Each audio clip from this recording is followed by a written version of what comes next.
Hey, so right now I bet you're thinking, boy, I sure got my bag and this club shaft pulled out in a funny location. I wonder what Steve could be working on. Well, in this exercise that I'm doing, I'm working on my handle path. That is, I'm trying to make more efficient the journey of this end of the stick. A lot of people just know and they talk about the club head and what it needs to do. But the handle of the club and learning how to make this travel on its most efficient journey from the beginning of the swing to the top of the swing and all the way into the follow through is going to enable you to hit the ball longer and straighter without even trying any harder. So right after this, let's talk a little bit more on how to improve our swings by improving the path of the handle. Stay tuned.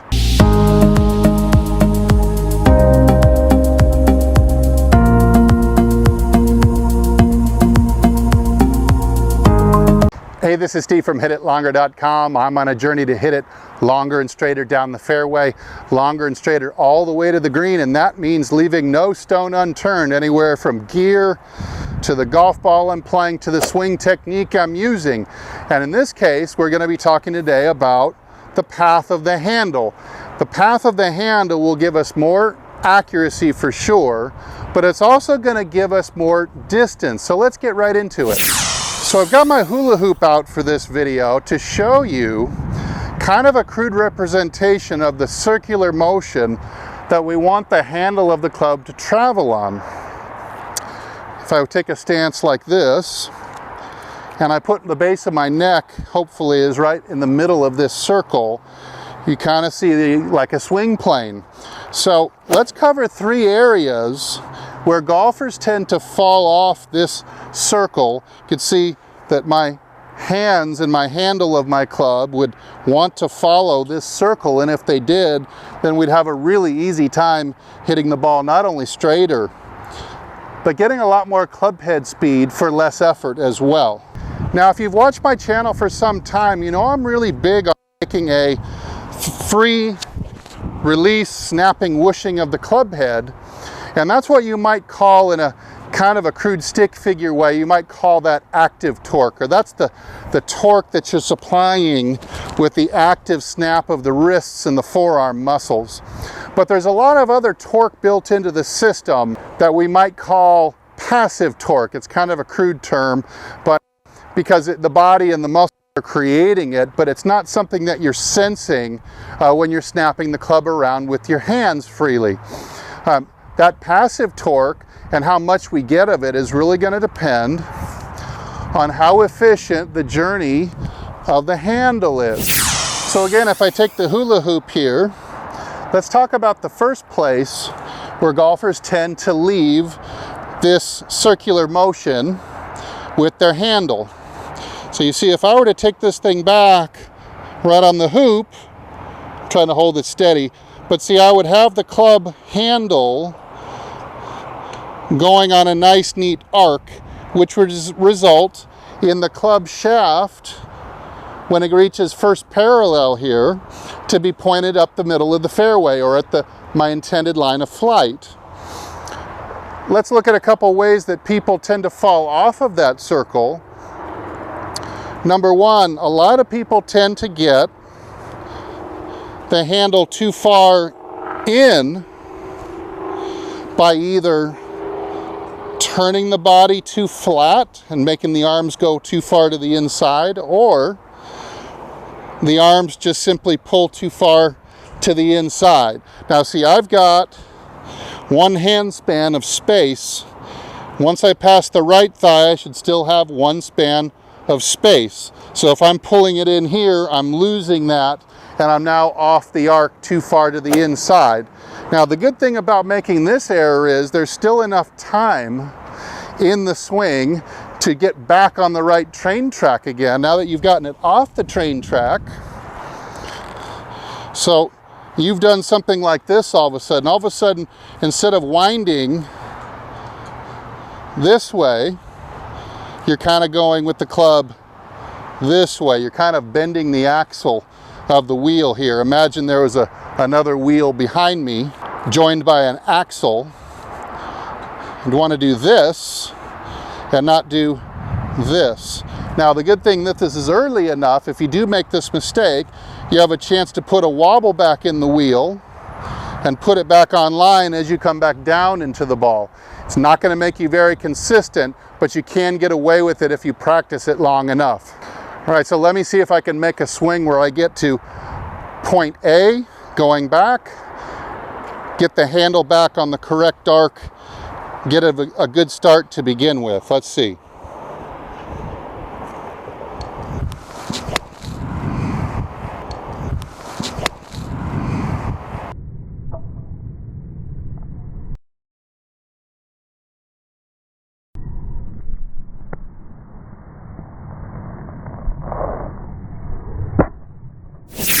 All right, going back to the hoop for our second location that golfers tend to get in trouble with their handle path.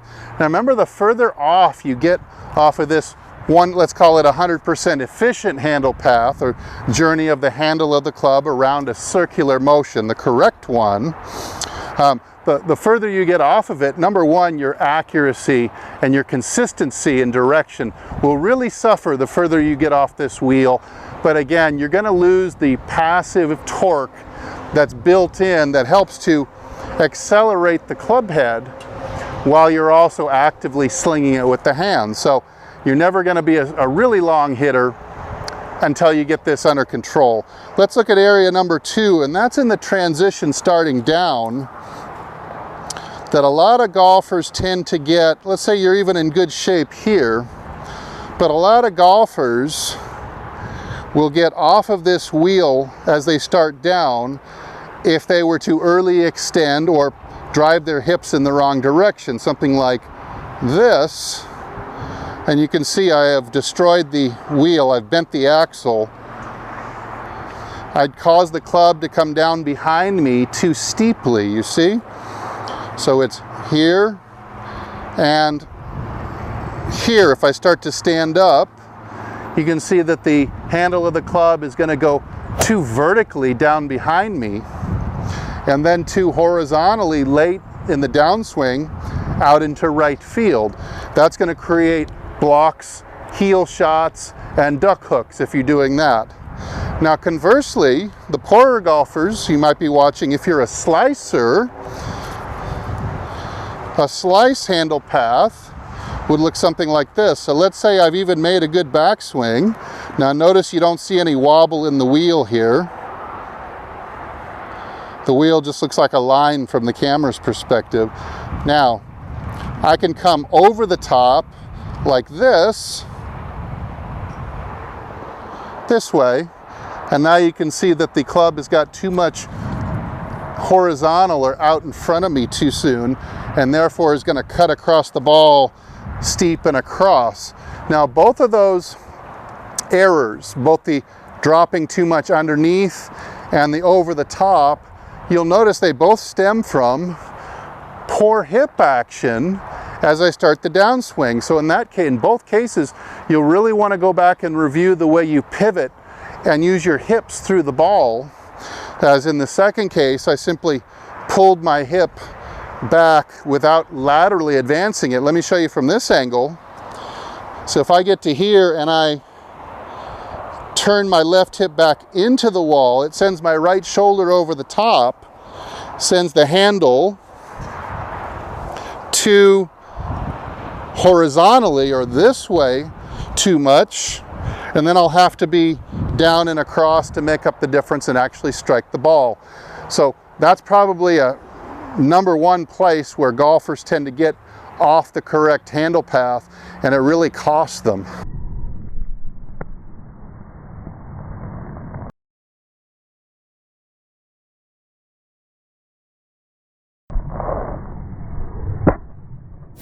Is really in the follow-through. The early follow-through will give a lot of influence on what the club is going to be doing as it's striking the ball. And again, notice the shape, what the handle should be doing here. Try to hold it steady with one hand. So if I've got my wheel here, the club should be coming around on it. That's the handle. Watch the handle just following the hula hoop. And the club should be exiting low and around me to the left. Let's look at where people who are pretty good golfers but are having a really hard time with direction, especially with their driver. Well, they've probably got the handle path behaving something more like this. So notice that I've got the handle is getting taller, heading out to right field and exiting very vertically this way.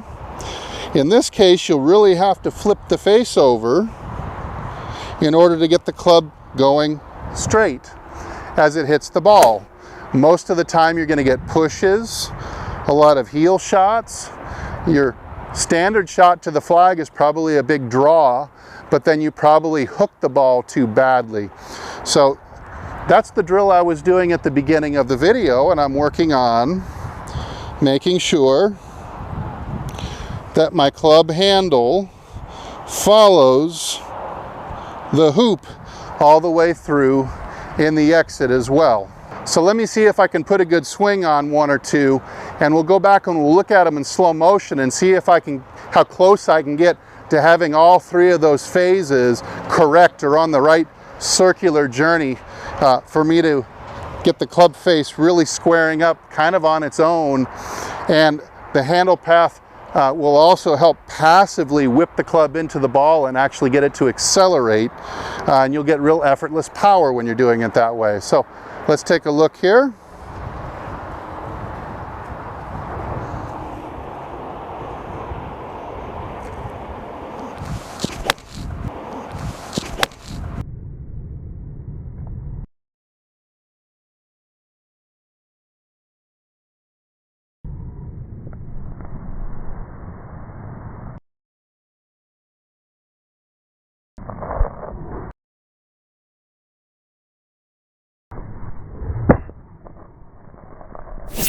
So hey, I'm guilty of getting off the hoop at all three phases. My tendency gets to be a little too much to the inside going back, a little bit underneath as I start down, and a little bit high into the right going through the ball.